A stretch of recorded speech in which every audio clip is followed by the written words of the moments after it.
தொல்லை இரும்பிறவிச் சூழும் தளை நீக்கி அல்லலறுத்து ஆனந்தமாக்கியதே எல்லை மறுவா நெறிகளிக்கும் வாதவூர்யம் கோன் திருவாசகம் என்னும் தேன்.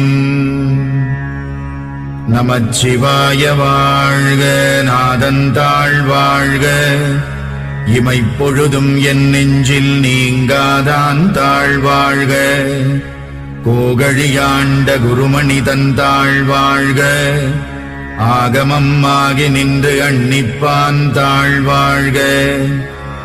ஏகன் அநேகன் இறைவனடி வாழ்க, வேகம் கெடுத்தாண்ட வேந்தனடி வெல்க. புறப்பருக்கும் பிஞகந்தன் பெய்கழல்கள் வெல்க, உரத்தார்க்கு சேயோன் தன் பூம்